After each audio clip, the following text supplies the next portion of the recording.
Okay, so it's currently the beginning of March, and I want to use this opportunity to look back over the previous month in my portfolio and see how things did. A couple things I want to touch on in this video is to look at the performance of some individual assets, as well as the overall income my portfolio generated. And on top of my main dividend portfolio, I'm also going to be showing you guys my crypto portfolio, which is currently held in BlockFi, generating monthly interest, so we can see which portfolio performed better over the previous 30 days. And this is the second time I'm making a month in review video like this, and hopefully I can do this every single month. And if you guys want to see that, definitely leave a like, subscribe to the channel, all that kind of YouTube stuff. I do greatly appreciate it.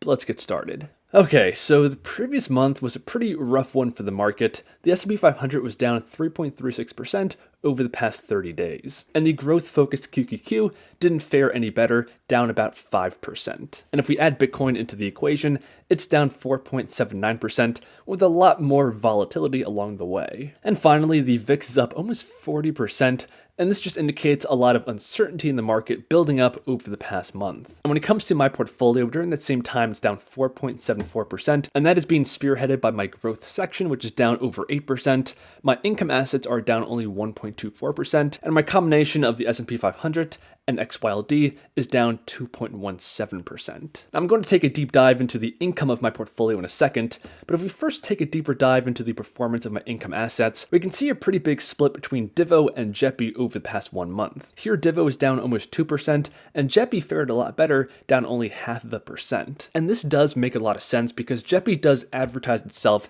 as being a more defensive play with an even higher dividend yield. So it's nice to see over the past 1 month, which has been extremely volatile, this asset has delivered on its promise. Something else I want to point out is the performance of xyld versus the S&P 500. Now, xyld doesn't have any direct downside protection. It's a pure income play based off of the S&P 500. But even so, over the past 30 days, it's only down 1%, while its index is down over 3%. And at the same time, a risk-managed income ETF like NUSI is down 4%, and this does have direct downside protection. So I have to say, I'm very pleasantly surprised with my investment in xyld. It's holding up great and delivering me huge dividend income. And speaking of income, I have 4 main sources of it in my portfolio: Divo, Jepi, my recreation of xyld, and BST. Now, they're all in the red for the month along with the market, but BST, focusing on technology stocks, is definitely being hurt the most, down almost 7%. But let's take a look at the income level from these ETFs, beginning with xyld. So xyld paid out a dividend of 48 cents per share, which is the highest on record, and this ETF, of course, generates its income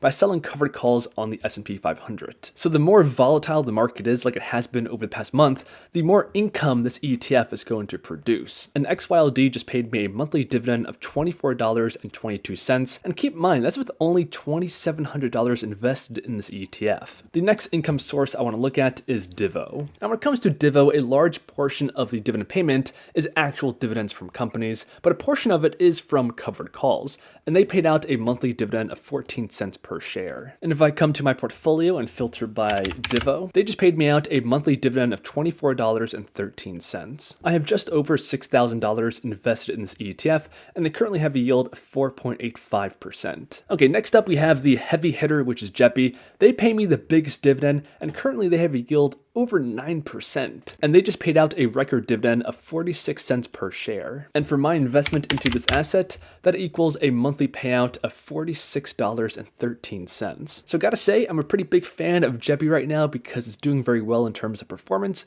only down 0.5%, and they paid me a massive monthly dividend. In fact, this $130 of cash sitting in my portfolio is all from dividend payments, and on Monday it's going to go right back into my portfolio, helping to compound my dividends. But we do have one final source of income for this portfolio, and that's the BlackRock Science and Technology Trust, which is very different than all my other ETFs because this isn't an ETF, it's a closed-end fund. Now, as mentioned, the price performance has been extremely weak because this focuses on tech and growth assets. But in the same way that Divo uses tactical covered calls on blue chip dividend paying companies to boost its yield, BST uses a very similar approach but on technology stocks, and the higher level of volatility helps BST to generate generate a 7% dividend yield. And being that this is a closed-end fund, the distributions are managed, giving you a very consistent payout, and the last one was 25 cents per share. And considering I have just about $5,000 invested into this closed-end fund, that gave me a monthly dividend of $28.44. So all in all, over the past 30 days, yes, my portfolio value has dropped, but it generated me over $122 of income. And every single penny of this is being reinvested back into my portfolio, helping me to generate even more cash flow next month. Now, as mentioned, I do have a crypto portfolio with a current value of $3,501. It's actually up over 3% over the past month, but if I zoom out, this portfolio goes all over the place. Now, of course, the reason why I keep my crypto on a platform like BlockFi is because they pay me monthly interest. And if I scroll down here to my transactions, they paid me $82.62. Now, to help me visualize my progress over time, I just created this Excel spreadsheet showing my total income from both stocks and portfolio, as well as its value. And just over the past month altogether, I made just about $200 in pure passive dividend and interest income. And the combined value of both my portfolios sits around $71,000. So that's the latest update on my portfolio over the past month. The market has been extremely volatile over this time period. I'm down 4.74% in my main portfolio, but the level of income my portfolio produced over the past 1 month is the highest on record at about $122. And being that all of this is being reinvested back into my portfolio, I'm very excited to watch this and see how it grows and compounds over time. And of course, if you guys want to join me on this journey, subscribe, leave a like, all that kind of YouTube stuff, and I'll see you guys in the next one.